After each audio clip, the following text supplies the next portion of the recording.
മുത്തുനബി സല്ലല്ലാഹു അലൈഹി വസല്ലമ തങ്ങളോട് പരിശുദ്ധമായ മുഹറമിലെ ആശൂറയിൻ്റെ നോമ്പിനെ സംബന്ധിച്ച് ചോദിച്ചപ്പോൾ അവിടുന്ന് പറഞ്ഞത് യുക്കഫിറു സനത്തൽ മാളിയ, കഴിഞ്ഞ് കടന്നുപോയ ഒരു വർഷക്കാലത്തെ പാപങ്ങൾ അല്ലാഹു പൊറുക്കപ്പെടുമെന്നാണ്.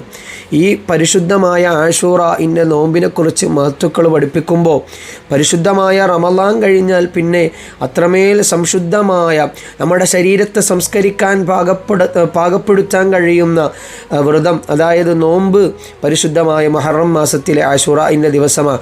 ജൂതന്മാർ, മറ്റുള്ളവർ, ഇസ്ലാമിൻ്റെ എതിരാളികൾ മറ്റുള്ളവർ ഇതിനെ എടുത്തു എന്നതുകൊണ്ടാണ് മുഹറം 9 കൂടി എടുക്കണമെന്ന് മുത്തുനബി സല്ലല്ലാഹു അലൈഹി വസല്ലമ നമ്മളോട് കൽപ്പിച്ചത്.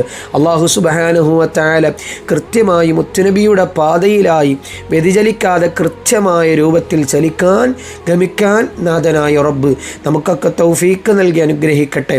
നമ്മുടെയൊക്കെ നോമ്പുകൾ, നിസ്കാരങ്ങൾ, സദക്കകൾ പരിശുദ്ധമായ ഈ സമയത്തിൻ്റെ ബർക്കത്ത് കൊണ്ട് അല്ലാഹു സുബ്ഹാനഹു വ തആല പരിപൂർണ പ്രതിഫലം നൽകി അനുഗ്രഹിക്കട്ടെ.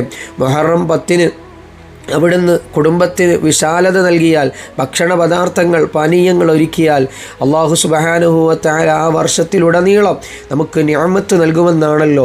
അല്ലാഹു സുബ്ഹാനഹു വ തആല കുടുംബത്തോടൊപ്പം നല്ല സമാധാനത്തോടെ നോമ്പ് പിടിച്ച് ഇബാദത്ത് ചെയ്ത് സൽക്കർമ്മങ്ങളിലായി ഒത്തുകൂടാൻ നാഥനായ റബ്ബ് നമുക്കൊക്കെ തൗഫീക്ക് നൽകി അനുഗ്രഹിക്കുമാറാകട്ടെ.